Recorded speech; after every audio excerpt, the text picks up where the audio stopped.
All right, so let's talk about school versus college/university. So, no matter if you're at a community college or a large state university or you're at Vanderbilt University, all of those particular names, the college/university, are going to be the names of the entire institution at that particular school. So that is what your diploma is going to say. It's going to say you studied at this school. So for me, I studied at University of Connecticut and Howard University. When I was in high school and actually a little bit in college, I took courses at Gateway Community College, right? So this was the name of the institution. When you're looking up schools online, you're going to probably have a school that has the word college or the word university in it. So what is a school? So a school are little sub schools within a larger college or university. So I studied in the University of Connecticut, right? At the School of Arts and Sciences.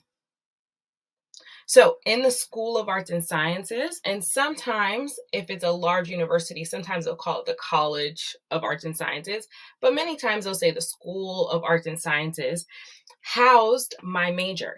So schools or college, right, depending on the size of the school and their prestige, if they call it the School of Arts and Sciences or the School of Engineering or the School of Criminal Justice or the School of Music or the School of Interior Design, underneath each of those schools are going to be your majors. So this is super important as you're thinking about how to research on a university website. And there's a link of how to do that in the workbook under helpful links as well. So I'm going to use my own experience, University of Connecticut. Then I'm going to look up, okay, the School of Arts and Sciences. I'm going to try to find it under academics. Under the School of Arts and Sciences are going to be 1,000, not necessarily, but it felt like 1,000 majors. So there's going to be anthropology, political science, sociology, history, right? All of these different majors are going to be under the school. So it is just a organizational tool for universities or colleges to know where each major lives, because what goes under majors? You have faculty, and then under faculty, you have students. So if I were to share my experience, I went to the University of Connecticut. I was in the School of Arts and Sciences. My major was political science. I had faculty in that particular major, and then I was a student underneath the faculty. So it's almost like a little bit of a hierarchy of how everything is organized in a school. Because as you know, schools can range from 1,000 students to 50,000 students.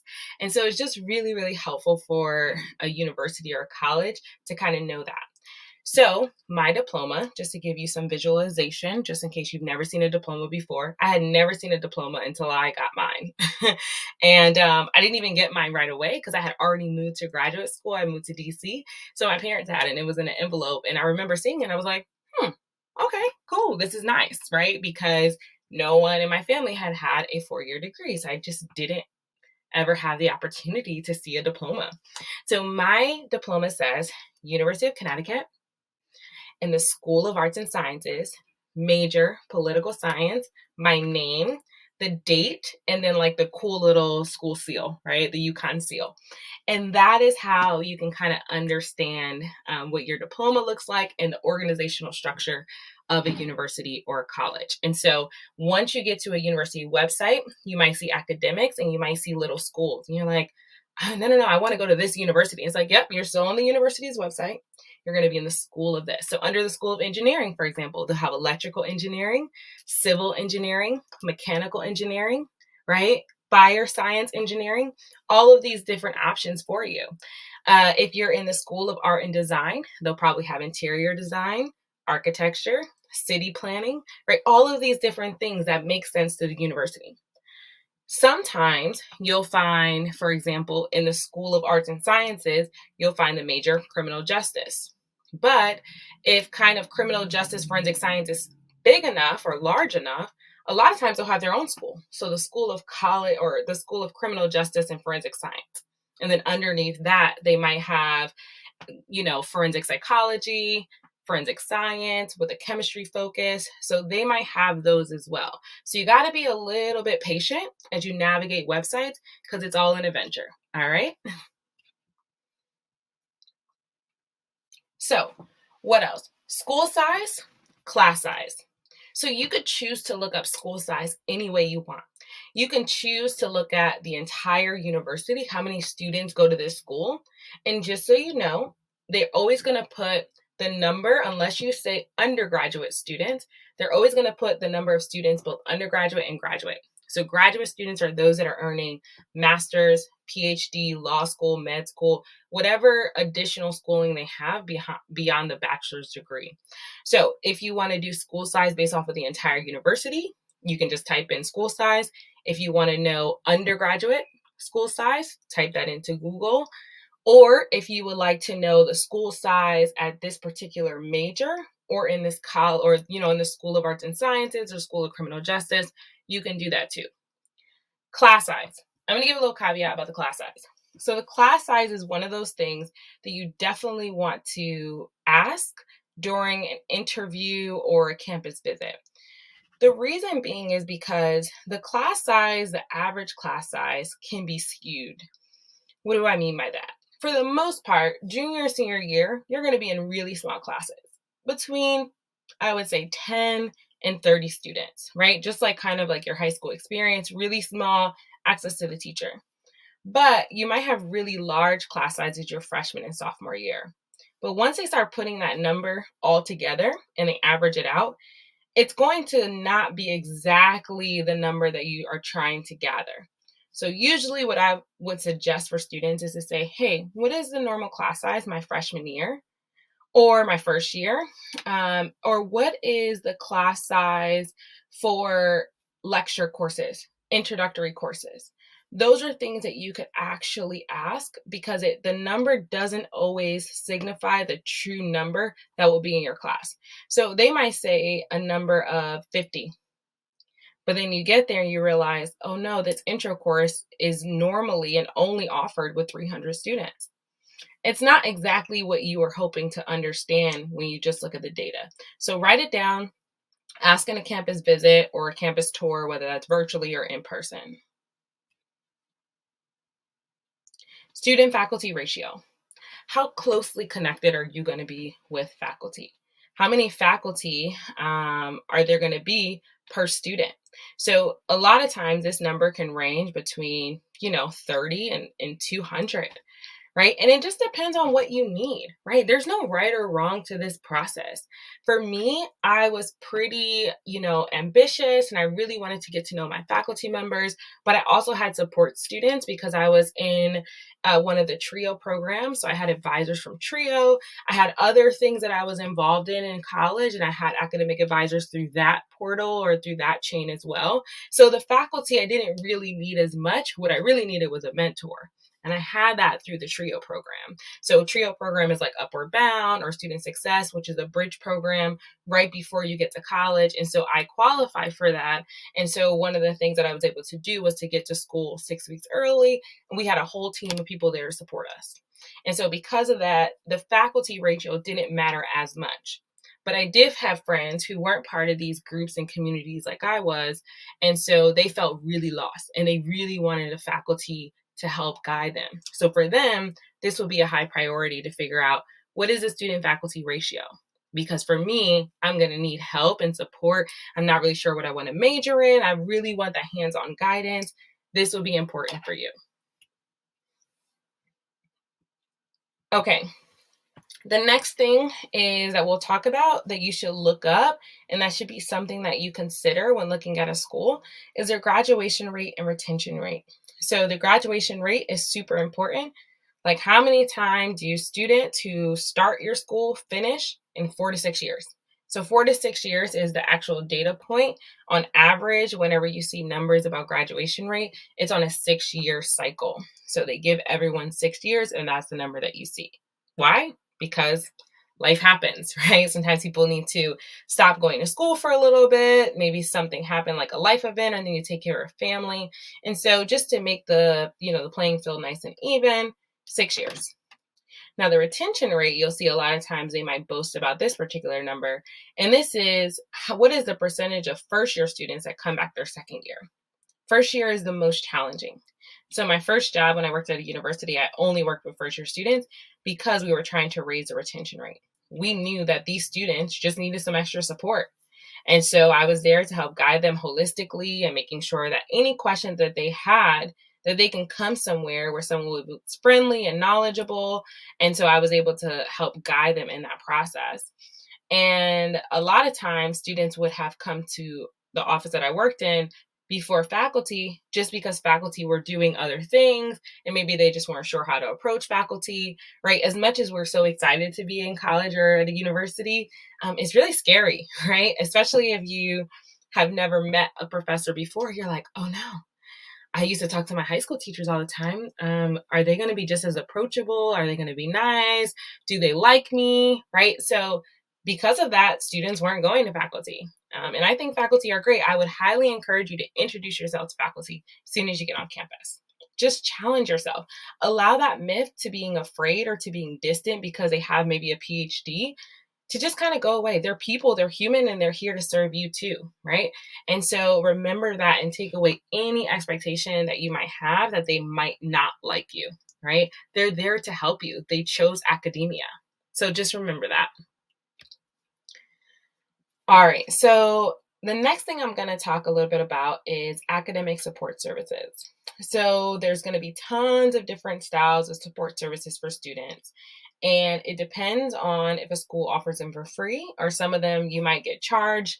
I'm not 100% sure. This is something that you could actually look at, on the website, at a visit, virtually send an email to the admissions team to kind of find out. So tutoring usually will be content and writing. So you always go to the tutor if you ever need any help with like a paper. And I always say go early because especially with papers, you need lots of rounds of feedback. And the night before, you're only going to get one. And so if you go early and often, it'll be super. And so a lot of times these schools have, apps where you can make appointments. You go 30-minute increments, get what you need, go work on it again, come back if you need to. And then there's also content tutoring too. So math or criminal justice, like how to study for, an exam with 100 vocabulary words, right? They'll give you some solutions and suggestions, or maybe they might organize study groups. So always check out the tutoring service if you think that that's something you might need. Maybe you're picking a major that you know is going to be challenging, but you love the end career goal of it. And so, you got to just kind of grit through this particular 4 or 5 years. But you're going to need some support. Remember, the strongest people in the world aren't strong out the womb, right? They're strong because they realize, okay, this is going to be an obstacle. How will I overcome it? And you'll see that even in the document that you're going to fill out in the workbook with the hopes and fears, right? So the hopes and fears document is there for you to say, what is my fear and what's the plan to overcome it? So maybe one of you, your fears is taking chemistry. You heard lots of horror stories, whether through someone real or maybe someone through a movie or a television show. And so you're already nervous about it. And so if that is the case for you, you just say, what is my plan to overcome? Go to tutoring 2 times a week. Put it in your calendar and just make it happen. Then you have learning coaches. So learning coaches are there to help you with things like time management, maximizing resources on campus, preparing to talk to a professor about an issue if you're not sure how to approach them. They're there basically to help you study smarter and not harder, right? So they're not going to help you with the content. You'll go to tutoring for that. But they might help you with how to take notes in a lecture hall when you don't get to write, different things down and ask questions, or how to read your textbook. In high school, you're so used to the teacher kind of going page by page. It's a little bit different in college, right? They're literally just going to go over the highlighted parts, but the context of the highlighted parts is what's going to get you the information that you need. And so once you have that, you will then feel like you're a successful student. Learning coaches sometimes give advice about, financial literacy. It just depends on a university. And so that's something you want to look up just to ensure that if you're going to need it, it's there for you. And then for my students who need accommodations, accommodations can be extended time because of some IEP that you might have had where you might need extended time. It could be getting a note taker if you have any concerns with taking notes or maybe writing ability. Even if you play intramural basketball and you sprain your ankle, and you need a wheelchair to get around campus, your services for accommodation, that office is going to be there to support you. So, any accommodation that you had in high school, there's a different process for college, but definitely find that office if you already know you need it and see what resources they have. Sometimes they have mentor programs, they have their own separate orientation, and sometimes they just have different kind of support groups for parents to help you kind of figure out how to support your student while in college if they need accommodations. All right, living learning community. This is one of my favorite things that universities offer because living learning communities are really cool for you to be able to get to know other people with the same interest or identity or major as you. So, a living learning community, and it might be called something different, but usually it's called an LLC, living learning community. It can be based off of majors. So, if you're an electrical engineering major, they might have a floor in a dorm just for you. And your resident assistant, your RA who runs the floor, will also be in that particular major. And they might organize cool events where professors come, or they might have study groups already integrated in your community. And everyone on your floor, is going to have very similar classroom experiences as you. Then there could be interest groups, like if you love rugby or if you love community service. And your resident assistant will plan out different activities for you throughout the year so that way y'all can connect. A lot of times, living learning communities are for first year students, but sometimes you'll find them for upperclassmen. And I actually had one, and it was based off of identity. So I had a living learning community for first generation college students. Probably not surprised, right? Because it's who I was and what I needed. And so we did things like financial literacy. I had first generation professors come and talk to the students. We did family dinners. Like it was just a really cool family, right? That we had and that we cultivated. And I had a faculty member who was also supporting the group who really was there to just answer questions. Okay, how do I, combat this problem in a course? These professors are the ones that make courses. And so they were able to ask directly. And so we were kind of like the professor that I worked with, myself, and then the resident assistant, the RA. We were kind of like their big brother, big sisters in their first year. And it really, really was awesome to just, for them to have a family to come home to in this new experience. And we all had done that new experience at one point in our lives. And so it was just really beautiful. So I am a huge fan of living learning communities. You can probably choose to request one once you do your housing, but you can also just live in a regular floor as well, where it's pretty mixed, and then make friends on those floors and kind of go to their events too. So no worries there. Again, I'm just teaching you some of the options that will be out there in case you hear it like in a speech or in an open house and you're like, what is that? I got you. Honors college. So honors colleges, usually you can apply while you're for the honors college while you're doing your first application, or sometimes they let you apply during your first year in college. And so the honors college usually is separate you from other kind of students. You have a distinguished diploma. And a lot of times it comes with a scholarship or some sort of benefit. And usually you'll have a thesis that you'll write before you graduate. And any major can be in the honors college. And what they'll normally do is they'll have courses specific for honor students. So there'll be courses that are pretty general, and they'll usually have like an honors college, specialization. And so you might do a little bit more writing, a little bit more reading, but on your diploma, it will say that you have graduated with a distinguished diploma from the honors college. And so if that's something that you're interested in and you really want to kind of stretch yourself, maybe you want to go into graduate work and you want to start this research process now, totally something that you should look into. Study abroad. All right. If you don't know, I love to travel. I have been to over 60 countries, and my first country that I went to was when I was in undergrad, and I went to Cape Town, South Africa, and did a lot of stuff at the University of Cape Town and University of Western Cape. And it was honestly one of the best experiences of my life. And clearly, I haven't stopped traveling. On top of that, I currently work for a high school that travels the globe. And so, because of that, I love when students get to travel. I've taken students abroad even before I worked at this high school.